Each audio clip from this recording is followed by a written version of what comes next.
Mais uma semana, início de mês, mais uma reunião do Copom, mais do mesmo? Será? Talvez? Quem sabe? A verdade é que, segundo o mercado financeiro tem projetado, existe pouca chance de que o Banco Central mexa na taxa de juros Selic nessa próxima reunião do Copom, Comitê de Política Monetária, que acontece agora em 4 e 5 de novembro. É uma notícia não tão boa, né? Mas chama a atenção no noticiário como que as pessoas invertem a lógica do objetivo principal do Banco Central. É óbvio que o Banco Central tem sim o objetivo de combater a inflação, é o principal objetivo dele, declaradamente, né? Objetivo institucional, mas também ele tem como objetivo a questão da manutenção do pleno emprego, ou seja, de manter o emprego em níveis ótimos para a economia, ou seja, muito próximo de todas as pessoas que desejarem trabalhar encontrem uma oportunidade de emprego para que elas possam se sustentar e serem úteis na economia. A grande verdade é que o Banco Central perdeu essa história do pleno emprego de vista e parece não estar dando a mínima para isso. Tem focado só na política monetária com manutenção ou oscilação na taxa de juros Selic e tem deixado o mercado de trabalho à míngua, ou seja, é, é, é, deixado o mercado de trabalho em segundo plano. Isso é muito triste porque a gente acaba percebendo que talvez a nossa gestão monetária é uma gestão que espera que o país continue estagnado e que o emprego não cresça, né? Ou seja, que a gente mantenha a nossa taxa de desemprego nos níveis que nós temos hoje, o que é uma tragédia, né? Ou seja, dá para a gente enquadrar diferente esse problema, refletindo que talvez o Banco Central deseja que nós tenhamos a manutenção de um nível de desemprego na economia. Ou seja, porque, teoricamente, um nível de desemprego, de acordo com os modelos que o Banco Central tem, é útil e é importante para que as outras variáveis, por exemplo, como a inflação, se mantenha estável. Na verdade, isso é uma grande mentira, né? E esse é um argumento muito falseado e o Banco Central não deveria estar caindo nessa, vamos dizer assim, nessa armadilha ou nesse conformismo de entender que é necessário algum desemprego para que a inflação esteja sob controle.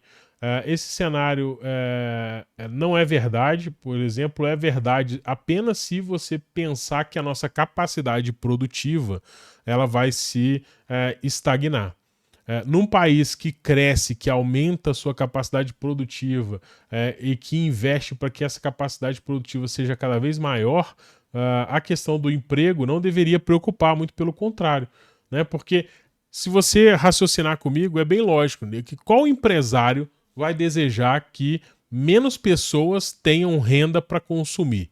Nenhum empresário deveria desejar isso, né? Bem óbvio. Quanto mais gente com emprego, quanto mais pessoas empregadas e tendo renda para consumir os produtos que eu vendo ou os serviços que eu presto, melhor. Só que nós temos um elemento extra aí nessa relação, que é o mercado financeiro, que é importante, é muito bom e não tem nenhuma dúvida a respeito disso, mas o mercado financeiro tem perdido a sua, vamos dizer assim, a sua característica principal, que é ser um indutor do desenvolvimento. E tem trabalhado não para o crescimento produtivo, muitas vezes, mas sim para o crescimento financeiro. E aí é o que muita gente tem denominado no mercado como financeirização. O que é essa financeirização?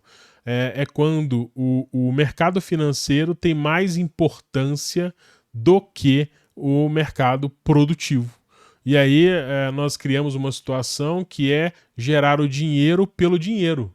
E esse dinheiro pelo dinheiro, na grande maioria das vezes, é gerado como? Com mais produção?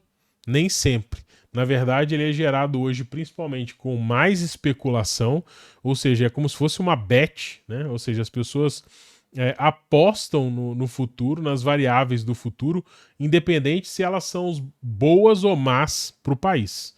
Então, o pessoal aposta contra o Brasil algumas vezes, a favor, outras vezes, é verdade, mas o fato é que a impressão que a gente tem é que existe esse mercado, que hoje é um mercado financeiro muito pujante, que não tem muita ligação com o setor produtivo, senão nesses joguinhos de especulação. Então isso é um problema, porque o dinheiro acaba gerando, o dinheiro pelo dinheiro, não importando o que vai acontecer muito bem no setor produtivo, importando sim se você está certo ou está errado, ou o que é pior, qual a pressão que o mercado financeiro pode fazer nas instituições para que estas previsões se concretizem, aumentando esses lucros do mercado financeiro. Então isso é uma ciranda, né? E assim, a gente não chegou aqui do nada. Nós chegamos aqui da seguinte forma: o mercado financeiro tem uma função muito importante na economia, que é viabilizar investimento, que é trabalhar o capital de risco, né? Ou seja, dividir o risco com o empreendedor, na medida em que o mercado financeiro, os bancos e corretoras emprestam dinheiro sob risco daquela produção, daquela ideia, daquela empresa dar certo ou não dar certo. Então essa é uma função crucial, ninguém tem dúvida disso, e longe de mim desejar que o mercado financeiro não exista, inclusive porque eu, com todas as minhas ansiedades aí antecipando o futuro e querendo consumir hoje, né, e postergando a dívida para amanhã, contraindo financiamento para antecipar consumo e pagar isso a prazo. Então não estou aqui demonizando o mercado financeiro, mas o que acontece é que muitas coisas começam com boas ideias e bons propósitos, e no final isso vai se distorcendo. Então hoje o mercado financeiro, na minha opinião, ele está um pouco distorcido, porque ele perdeu de vista um pouco essa história de ser um agente que divide o risco do empreendedor e financia o crescimento da economia, e passou a ser um agente de aposta, onde todo mundo entra lá e aposta na ação A, B ou C, aposta no juro, aposta na inflação, aposta no CDB, aposta no preço do café, aposta no preço do arroz. Vocês entenderam, né?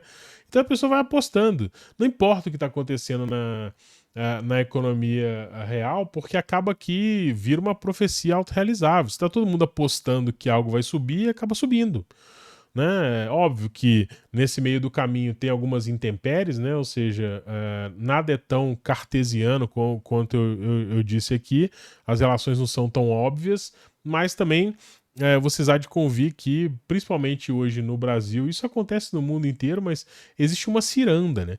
E aí o Banco Central perde de vista o que deveria ser o objetivo principal de um órgão de governo, na verdade, de um órgão de Estado. Porque, se lembrarmos bem, toda a questão relacionada ao Banco Central, existe uma mística a respeito da independência do Banco Central. Até comentei isso aqui num vídeo no canal, falando sobre déficit público, economia comportamental, quem governa.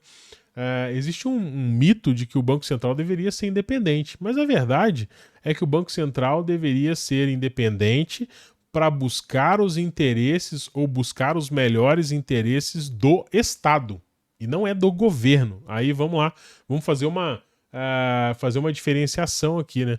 O governo, ele existe e ele vai passar a cada 4 anos, se tudo se manter da forma como nós temos hoje ainda o nosso processo eleitoral. Os governos passam, o Estado fica. Então, quando eu falo política de Estado, é porque o Banco Central ele tem que ser independente para buscar as melhores políticas de Estado e não de governo.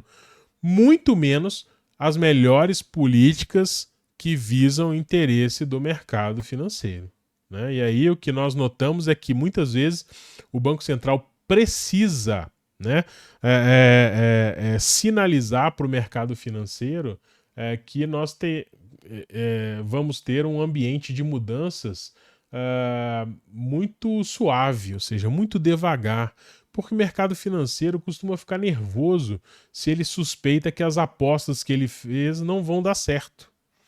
Então, toda vez que o pessoal fala que o mercado ficou nervoso, o mercado está tenso, não é que os caras estão tensos porque as coisas estão instáveis ou o ambiente está incerto. Não. eles estão tensos porque eles estão com medo de perder a aposta que eles fizeram. Eu também teria medo, todo mundo teria medo.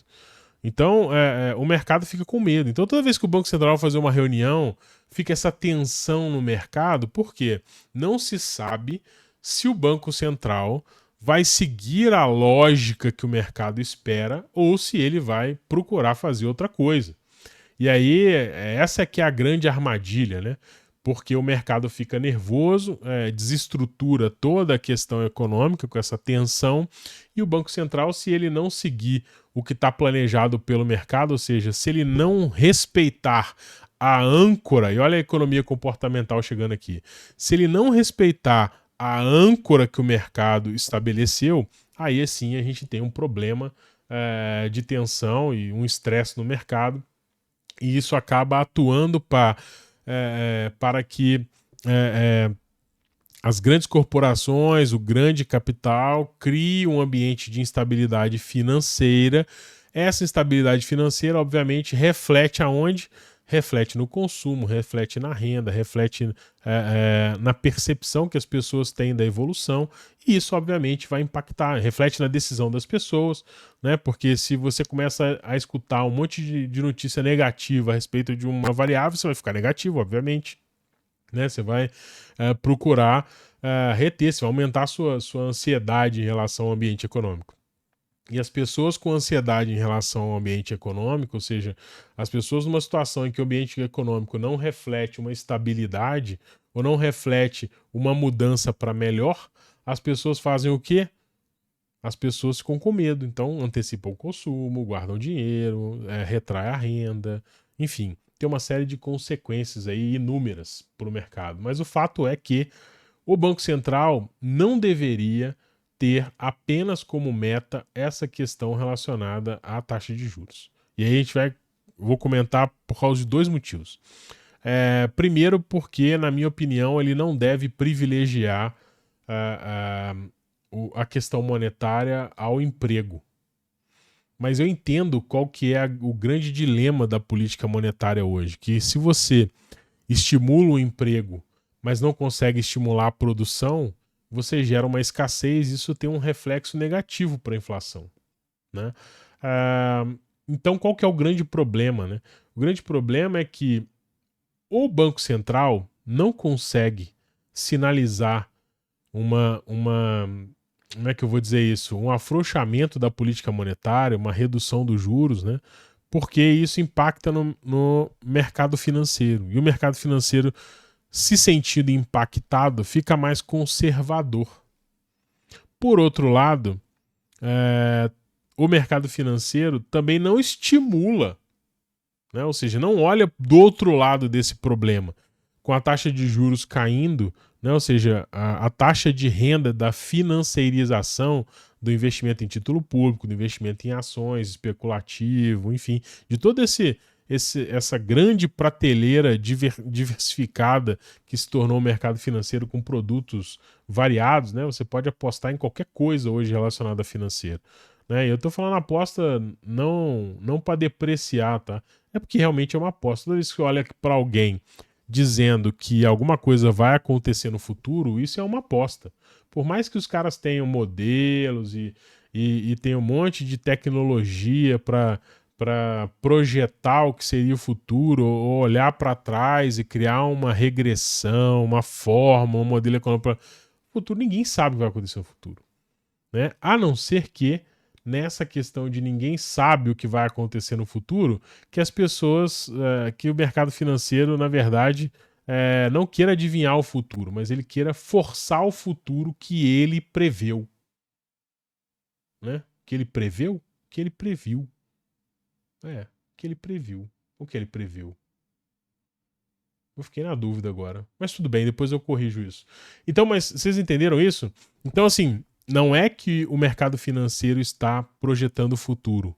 O mercado financeiro está impondo um futuro que é melhor para ele de acordo com a posição que ele se colocou em relação às variáveis que estão sendo investidas. Então, se ele se posicionou que o dólar vai cair, é melhor que o dólar caia, né? Ou seja, temos que criar condições para que o dólar caia. Porque se não cair, dá um bode danado e o mercado financeiro, quando fica nervoso, somos nós que pagamos a conta, seja por inflação, seja por instabilidade, seja por pressão de lobby, enfim. É isso aí que a gente vive hoje. Então, olha que engraçado isso. O Banco Central, que é um órgão independente de Estado, quando nós olhamos para a real independência desse Banco Central, a gente percebe que ele tem que pedir bênção a várias coisas. Tem que pedir bênção para o governo, tem que pedir bênção para o mercado financeiro, tem que pedir bênção muitas vezes para o mercado internacional. Então, assim, tá longe do Banco Central ser independente. E hoje, se julgarmos que ele é independente, ele infelizmente demonstra que não está trabalhando na sua totalidade para um cenário melhor para a economia brasileira.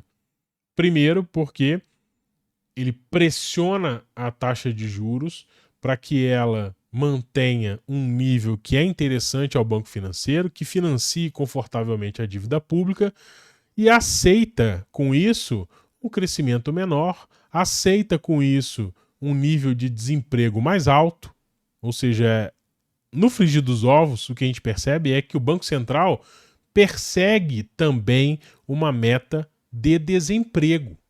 Ou seja, e essa meta não é zero. O desemprego não é zero. A meta do Banco Central para desemprego é o quê? 8%, 10%? Não sei como está no modelo lá, mas claramente existe uma meta para desemprego. Da mesma forma que existe uma meta para inflação, existe uma meta para desemprego. Existe uma meta para a taxa de juros. Ok, que isso vai remunerar o título público, vai financiar a dívida pública. Essa é a nossa tragédia. E aí, para você que pensa que o Banco Central realmente é independente, desculpa, talvez não seja bem isso, né? Então, é uma situação crítica. E eu trouxe aqui, hoje é dia 2 de novembro, não, hoje é dia 3 de novembro, mas é uma notícia que saiu no dia 2 de novembro no jornal Valor Econômico, que tem uma parte interessante, a notícia que sempre sai, todo mundo especulando qual vai ser a decisão do Copom, o que vai acontecer, tá. E aí chamam os comentaristas das casas de investimento, das casas de análise financeira, e aí aparecem algumas pérolas. Eu trouxe uma aqui hoje, vou discutir agora, passada essa reflexão aí a respeito dessa confusão entre mercado financeiro e os interesses do país e os interesses de governo, de Estado, autonomia do Banco Central, que na verdade não é autonomia, é independência, enfim. É complicado, né? Então vamos ver a notícia, que vocês vão entender melhor o meu ponto a respeito de como essas questões relacionadas ao mercado financeiro estão complicadas. E a gente precisa entender muito bem isso, não que vamos conseguir mudar alguma lógica, mas é que aquela história, eu sou passageiro, mas eu sei para onde o trem está indo, né? Então vamos perder as ilusões, né? Ou seja, eu entrei no trem, eu estou dentro do trem.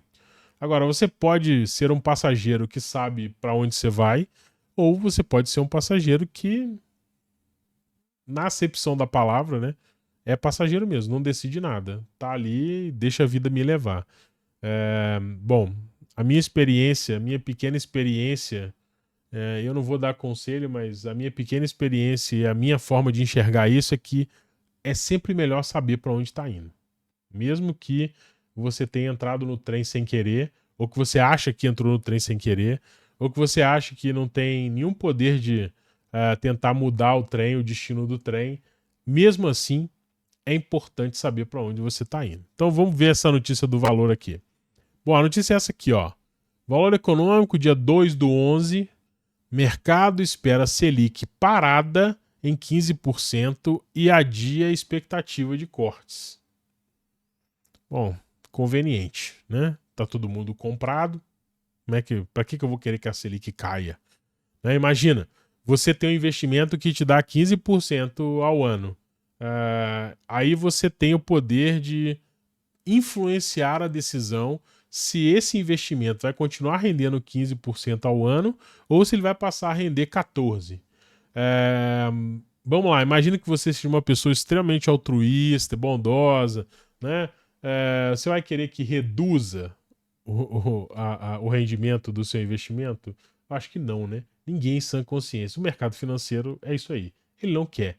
Né? E olha que ele não tem nada de altruísta, muito pelo contrário. Então ninguém quer que isso caia, nem o mercado financeiro, nem ninguém que tem investimento em título público. Eu, muito menos. Também não quero que caia. Por que eu vou querer que caia? Eu estou confortável ganhando os 15%. Mas quando a gente analisa isso fora da ótica pessoal, do interesse pessoal, aí nós percebemos que realmente, olha, considerando um projeto de Estado, de país, talvez merecesse cair isso. O pessoal gosta de bater no peito aí, dizendo que sou empreendedor, empreendedorismo é isso e aquilo, startup e o diabo que o parta. É nessa hora que você tem que entender. Opa, peraí, eu preciso financiar minha empresa, eu não quero um juro alto, eu quero um juro baixo. Quero um juro baixo.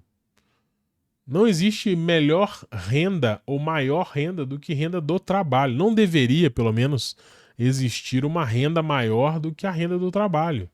Por quê? Primeiro, porque ela dignifica a pessoa que trabalha, e segundo, porque nenhum país tem interesse de ter um mercado financeiro extremamente desenvolvido e o mercado produtivo atrofiado. Não faz sentido. Você tem meia dúzia de empresas que você pode comprar as ações dela e ficar muito bem, obrigado, e o resto é o quê? É nada. É pó. Então, assim, não há interesse, não deveria haver nenhum interesse de pessoas nesse país que nós tivéssemos um mercado financeiro maior do que o mercado produtivo. Que uma empresa vale mais na bolsa do que no balanço. O que é isso? A empresa tem lá, se você somar todo o patrimônio da empresa, ela tem lá R$1.000. Então ela vale o patrimônio, R$1.000. Mas o mercado financeiro tem outra ótica. O mercado financeiro enxerga o que ela pode valer no futuro. Né? E existe uma especulação se essa empresa vai continuar vendendo R$1.000 ou se ela vai passar a vender R$10.000. Então tem uma expectativa.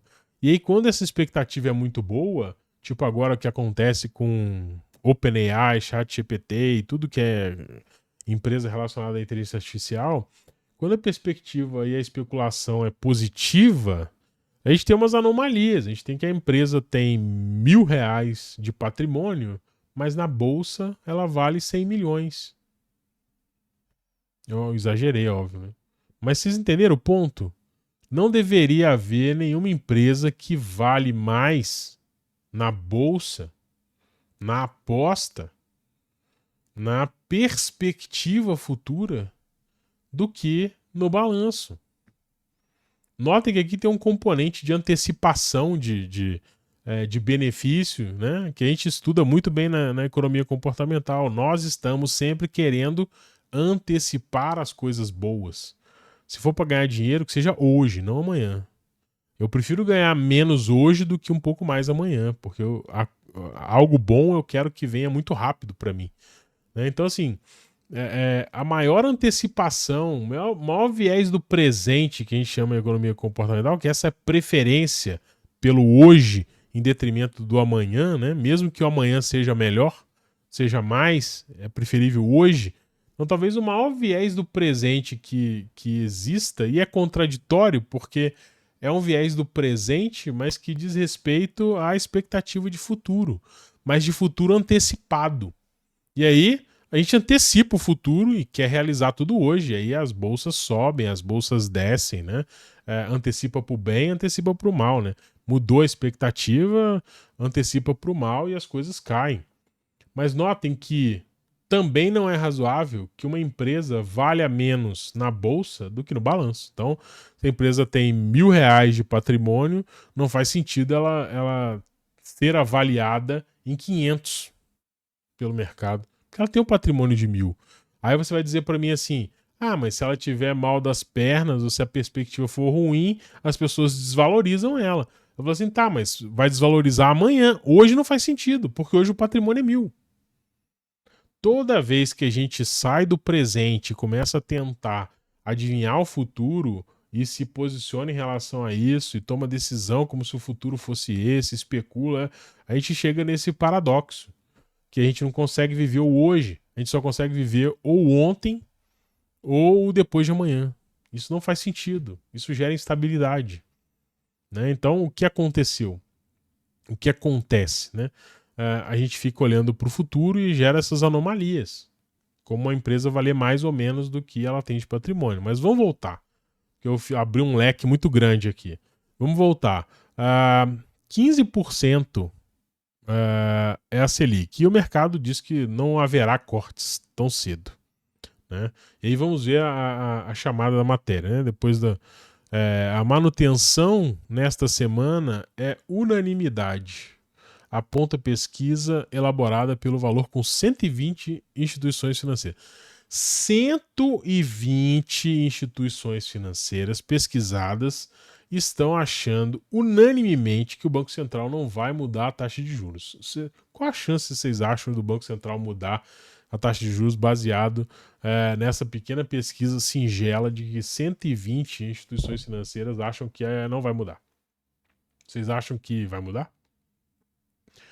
Qual a chance dessas empresas, dessas 120 instituições financeiras, estarem atuando fortemente, enviesadas em benefício próprio, quando elas respondem a essas pesquisas? É também de 100%, na minha opinião. Então notem que a expectativa de mercado é uma âncora, né? Só que essa âncora é formada muitas vezes dentro de uma câmara de eco, que é a mesma câmara do mercado financeiro. Todo mundo que pensa igual, que usam as mesmas informações, que tem os mesmos interesses, né? Respondendo uma pesquisa sobre futuro. Vocês acham que eles vão enxergar um futuro diferente, cada um deles? É o mesmo futuro. Eles estão baseados nas mesmas premissas. Eles têm as mesmas formações, as mesmas culturas, consomem o mesmo conteúdo, leem os mesmos jornais, jantam juntos, trabalham no mesmo lugar, que é a Faria Lima. Quando muito, tem suas matrizes na Faria Lima e as filiais nos interiores, mas assim, é tudo a mesma coisa. Não se pode esperar que o mercado financeiro responda diferente dos seus interesses. É forçar muito a barra. Ninguém faria isso, nem na pessoa física, nem na jurídica, né? Agora, o que surpreende é que, mesmo assim, o Banco Central ainda se orienta por essas provisões, né? Então, assim, o Banco Central está longe de ser independente. Enquanto ele tiver que olhar para a previsão e se posicionar baseado nessa previsão ou ter essa previsão como âncora, para mim parece muito óbvio, assim, nunca mudará. Nunca seguirá o interesse que é talvez o que seja o melhor interesse para o Estado, e sim o melhor interesse de grupos que estão ligados ao mercado financeiro. Sejam eles, e aí não estou falando das empresas do mercado financeiro, obviamente que as empresas do mercado financeiro têm interesse, mas também todo o interesse de uma massa crítica de pessoas que são investidores, que vão para a mídia para reforçar essa visão de que é melhor para o país que o Banco Central siga o que o mercado financeiro está pedindo. Porque se não for isso, o mercado financeiro fica nervoso. E quando o mercado financeiro fica nervoso, as coisas dão errado. E por que as coisas dão errado? Porque nós não temos uma alternativa ao mercado financeiro. Não se criou o interesse. Enquanto a renda não produtiva for maior do que... Quer dizer, enquanto a renda não produtiva for maior do que a renda produtiva, ou seja, enquanto guardar dinheiro no mercado financeiro e fazer as apostas do mercado financeiro for mais rentável do que assumir o risco, criar uma empresa e tentar desenvolver essa empresa, olha, as pessoas não vão investir, não vão correr o risco. Serão empreendedoras, mas esse empreendedorismo mambembe que a gente tem de pessoas que montam seus escritórios em casa, fazem seus esforços aí, tudo bem, e é um mérito danado isso, não estou desmerecendo, mas isso não deveria ser o caminho de um país, né? Deveria ser o caminho da pesquisa, da educação, né? Enfim, mas isso aí é utópico demais. Mas vamos lá, vamos passado o bode com essa manchete aqui, né, e percebendo que talvez o mercado financeiro esteja altamente contaminado, porque a gente chama na economia comportamental de viés de confirmação, vamos considerar que possa haver mais coisas. Mas aí vamos analisar, porque, de novo, a nossa ideia é que saibamos para onde o trem está indo. Então, olha como é curioso o que o mercado financeiro costuma falar nessas matérias. Aqui tem um trecho que eu destaquei na matéria do valor, que é um texto de um analista que possivelmente deu entrevista para o jornal, né? E aí eu vou ler primeiro, depois eu volto comentando para vocês entenderem. As variáveis estão indo na direção que o Banco Central gostaria. Opa, ou seja, as variáveis estão se comportando de acordo com o que o Banco Central prefere, do que ele gosta. Temos uma melhora na dinâmica da inflação e, ao mesmo tempo, sinais de desaceleração na atividade do mercado de trabalho. Isso dito, a inflação dá sinais de queda, mas ainda está muito alta. As expectativas em todo o horizonte estão bem acima da meta e da vamos lá. As expectativas em todo o horizonte estão bem acima da meta e a atividade permanece aquecida. Tudo vai na direção esperada, mas as condições para o corte não estão dadas, afirma o economista-chefe da Apex Capital, Alexandre Bassoli. Vamos ler devagar para tentar entender e capturar esse raciocínio que, para mim, não faz o menor sentido, essa frase, essa fala, na verdade. Com todo respeito ao Alexandre Bassoli, da Apex Capital. E aí fica aí também a ressalva que esta é a minha opinião, né? A minha reflexão em relação ao que ele disse. Ele tem todo o direito de dizer, ele tem todo o direito de ter as convicções dele, fica aqui o disclaimer, mas vamos analisar o que para mim parece um pouco contraditório na fala do Alexandre Bassoli, que eu inclusive não conheço. Se esse vídeo chegar nele e ele quiser bater um papo, vai ser um prazer. Vamos lá, vamos devagar. As variáveis estão indo na direção que o Banco Central gostaria. Isso é bom, né? O Banco Central percebeu que as variáveis estão indo na direção que ele quer. Isso é bom, isso é positivo. Fiquemos otimistas. Até aqui, né? Segunda frase. Temos uma melhora na dinâmica da inflação e, ao mesmo tempo, sinais de desaceleração da atividade e do mercado de trabalho. Temos uma melhora na dinâmica da inflação, ou seja, a inflação está melhorando e quando a inflação melhora, todo mundo entende que ela está caindo. Então, a inflação está caindo, o dado real é que ela está caindo e está muito próximo do teto da meta, que é 4,5%. A meta da inflação é 3%, mas com uma banda aí variando de mais ou menos 1,5%. Então, estamos nos aproximando desse teto da banda, que são os 4,5%. Tá? Então, a inflação tem melhora. Isso também é uma boa notícia. Segunda boa notícia. O Banco Central espera que caia e ela está caindo. Duas boas notícias. E aí, vamos continuar. E, ao mesmo tempo, sinais de desaceleração da atividade e do mercado de trabalho. Sinais de desaceleração da atividade, isso aí é produção, setor produtivo, serviço, produto e serviço, desacelerando, ou seja, empresas vendendo menos. Isso não é tão legal. O Banco Central não deveria achar isso aqui uma boa notícia. Então, começamos com uma notícia ruim agora. A desaceleração da atividade é uma notícia ruim. E outra coisa que o Banco Central também não deveria achar ruim, quer dizer, não deveria achar bom, é a desaceleração do mercado de trabalho. Então, nós temos a atividade desacelerando e o mercado de trabalho também. Então, vamos lá. A produção está caindo e o desemprego está aumentando. Isso é ruim. Né? Por quê? Mais pessoas sem emprego, né? Mais pessoas sem renda. Nós continuamos replicando a miséria do nosso país, que é não ter condições dignas para as pessoas viverem. Elas não têm renda. Elas não estão inseridas na economia. Né? E aí vem toda aquela discussão sobre políticas de assistencialismo social, enfim, isso aqui é uma tragédia, né? Não ter emprego, ter aumentado o desemprego é uma tragédia para todo mundo e também a desaceleração da atividade também é uma tragédia. Por quê? O setor produtivo é que é responsável pelo crescimento e desenvolvimento do nosso país. Se ele está em desaceleração, significa que as empresas estão pessimistas, estão produzindo menos e por isso estão dando menos emprego. E por isso a renda total da economia é menor. Quer dizer, deveria ser, né? Ou pelo menos a renda do trabalho é menor, porque do mercado financeiro não. O mercado financeiro é outro mundo, não é o mundo do trabalho. Eu não deveria ter dito isso. Não é o mundo do trabalho, é um pouco forte, mas tudo bem. O mercado financeiro não tem nada a ver com isso. Não vou dizer que não é o mundo do trabalho, porque muitas pessoas trabalham no mercado financeiro e desempenham bem o seu trabalho e têm uma função social, inclusive. Ou pelo menos deveria, mas tudo bem. Então notem que aqui então a gente tem um otimismo em relação ao que o Banco Central está enxergando e em relação à inflação.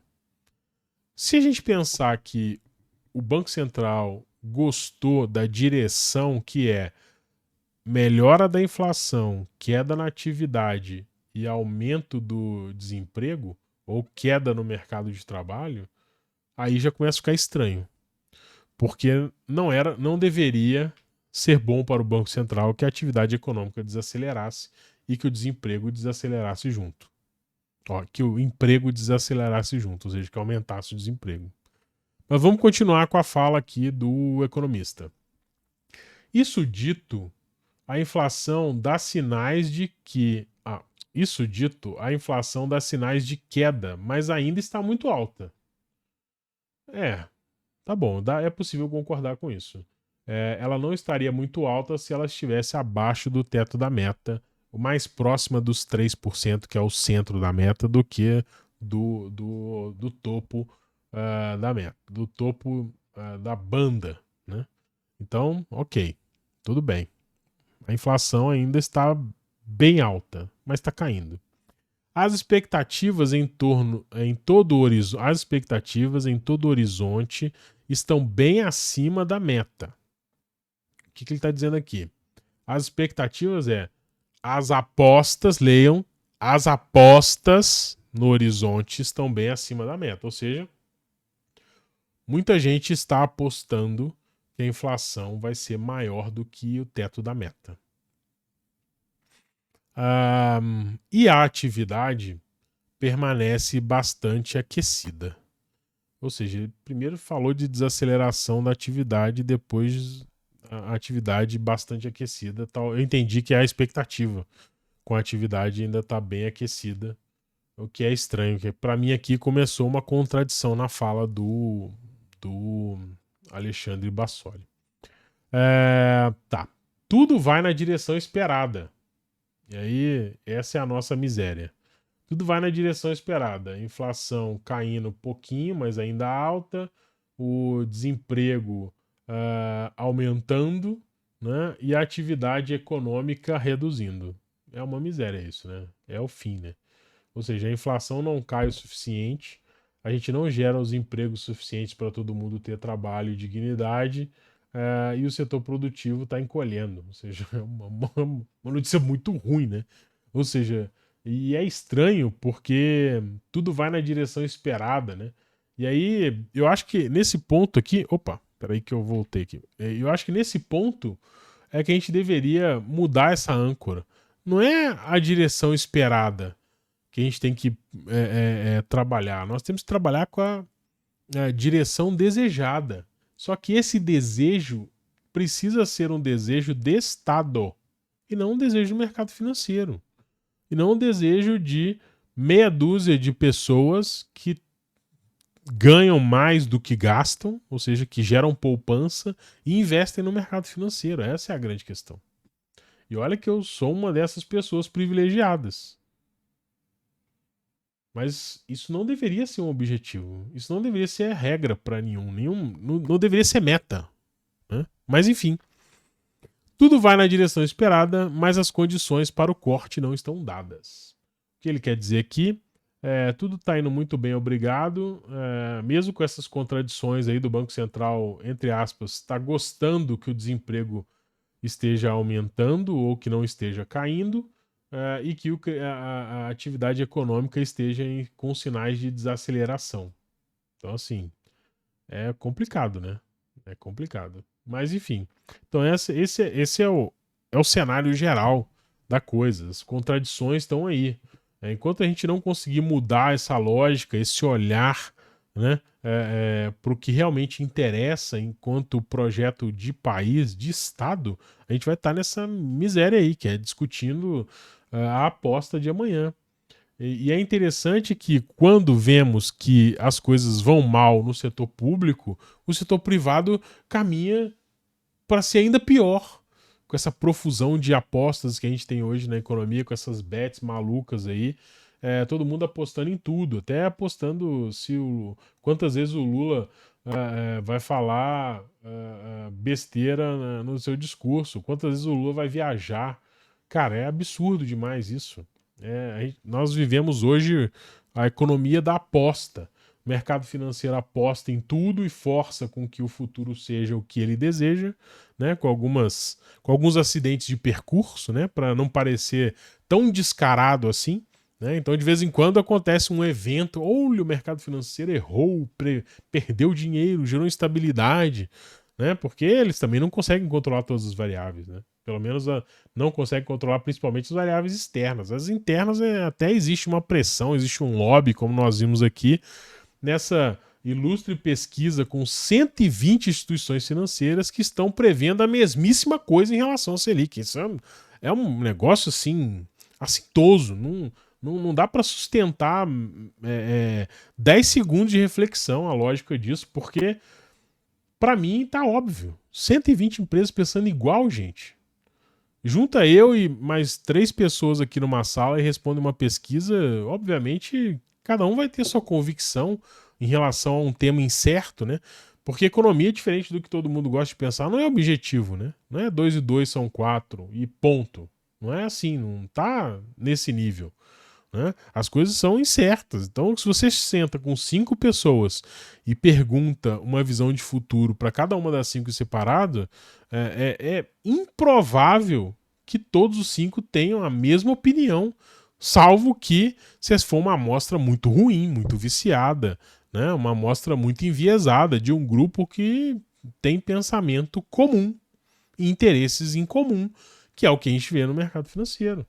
E, de novo, eu não estou aqui para demonizar o mercado financeiro. Não é isso. É que essa lógica precisa mudar. Não dá para a gente ficar... ok, o mercado financeiro pensa igual, tudo bem. Agora, o que não pode é o Banco Central pensar igual ao mercado financeiro, ou se ancorar no mercado financeiro pensa. O que não pode é o governo se orientar pelo que o mercado financeiro acha melhor ou pior. Isso não dá. Porque o governo tem que pensar em relação aos seus planos de governo, o Banco Central tem que pensar na manutenção da inflação e na redução do desemprego com crescimento de atividade econômica. Aí você fala, mas isso é o Ministério do Planejamento, isso é a Fazenda. Que seja a Fazenda, né? Mas com o apoio do Banco Central. Então, assim, cada um pensa diferente. E o mercado financeiro cumpre a função dele. O mercado financeiro pode estar pessimista. Não é problema nenhum isso. Agora, o que me é estranho é que todo mundo pensa igual e que o Banco Central utilize o que o mercado financeiro está pensando para ancorar suas expectativas, para decidir suas taxas de juros. Né? É muito complicado. Essa ciranda é muito complicada. Esse ciclo de dependência que se criou do Estado para com o mercado financeiro é muito complicado. Porque... na dúvida, no limite, a gente vai sempre pensar no que é melhor pra gente. E aí, essa é a miséria do ser humano. Sou eu, é você, é o mercado financeiro. E aí, na vida privada, a gente até pode abrir uma exceção, né? Na vida privada, a gente até busca elevação espiritual, busca ser pessoas elevadas que pensam na coletividade, que filosofam a respeito da importância de que as pessoas tenham acesso, tenham condições mínimas de vida e que tudo flua bem. A quem interessa que pessoas não tenham trabalho, a quem interessa que pessoas não tenham renda, nem é o empresário, gente. Porque se eu tenho uma empresa, quanto mais gente tiver renda para comprar de mim, melhor. Não existe nenhum conflito de interesse. Agora, na medida em que a principal renda da economia não é a renda do trabalho, não é a renda produtiva, é a renda do mercado financeiro, é a renda do dinheiro pelo dinheiro, aí fica difícil. Aí os interesses não convergem muitas vezes, né? Então, essa é a reflexão. Então, essa semana tem Copom, vamos acompanhar, vamos tentar trazer aqui a ata também para a gente entender como que esse viés da confirmação aí, como que essa câmara de eco do mercado financeiro com o Banco Central, blá, blá, blá, ela acontece e como eles ficam falando para eles mesmos, escutando os ecos das próprias vozes na ata do Banco Central, vamos trazer aqui na próxima semana, ou pelo menos na próxima semana não na outra, né, porque demora um tempo até eles publicarem a ata, mas talvez eu traga aqui a apresentação do Copom. Vamos ver se tem material, né? Mas, de novo, muito estranho, né? E vocês ficam aí lendo sobre economia comportamental, que nós, como pessoas, temos viés. Olha aí o viés aparecendo aí descarado. Olha que baita exemplo de pensamento único, de viés da confirmação, de tunelamento, de câmara de eco, tudo que vocês quiserem, tudo junto ao mesmo tempo. 120 empresas pensando igual. A mesma coisa a respeito de algo que não é certo, é incerto, que é o futuro. Então isso não é um pensamento, isso é um desejo. Isso é um mandado. Ou seja, nós queremos que haja manutenção da Selic. Não nós achamos que o Banco Central vai manter a taxa. Não, não é o que nós achamos que o Banco Central vai fazer. É o que nós queremos que o Banco Central faça e que nós forçamos que ele faça com os instrumentos que nós temos. Quais instrumentos? As nossas pesquisas, as nossas aplicações, o nosso nervosismo, a nossa possibilidade de gerar uma instabilidade. Ou seja, é quase uma chantagem. Ó, você mantém essa porcaria dessa taxa aí, senão a gente vai fazer o negócio funcionar, vai piorar a tua vida. Vai ficar mais difícil para você. Muito complicado, né? Mas então, boas reflexões. Eu volto no próximo vídeo com essa história da Selic para vermos o que aconteceu. E aí eu vou deixar aqui, coloca no comentário. Você acha realmente que a Selic vai se manter? Ou seja, você acha que vai permanecer à vontade o desejo do mercado financeiro? Ou o Banco Central vai reduzir a taxa e com isso tentar estimular o mercado produtivo e o emprego? Mesmo que a um pequeno custo de não atingir a meta da inflação, mas ficar dentro do teto da meta, que já é uma vitória. O que vocês acham? Coloca aí no comentário. Eu vou me arriscar aqui, vocês já sabem a minha opinião, né? Eu acho que se o mercado financeiro respondeu a pesquisa dizendo que vai continuar em 15, o Banco Central já entendeu. Vamos continuar em 15, obrigado. E agora o que a gente vai de trás para frente. O mercado financeiro vai ficar em 15, o Banco Central faz o quê? O Banco Central bota o modelo para que ele consiga justificar esses 15 que o mercado está querendo. É bem por aí, é de trás para frente. E não tem nada a ver com política monetária isso. Já descolou de política monetária, porque essa lógica de política monetária eu vou explicar em outro vídeo, mas essa lógica antiga e romântica que todo mundo tem de economia monetária, de política monetária, isso já foi por água abaixo há muito tempo. Já não é assim. É só você minimamente pesquisar aí sobre política monetária recente, que você vai entender todas as contradições a respeito de economia monetária e de como as coisas funcionam por aí. Então, estamos bem longe. Estamos bem longe de ter uma política monetária razoável. Então é isso, pessoal. Obrigado mais uma vez. Fui sem muito blá blá blá. Não esquece de comentar aqui qual a sua previsão para a Selic. Abraço, até o próximo.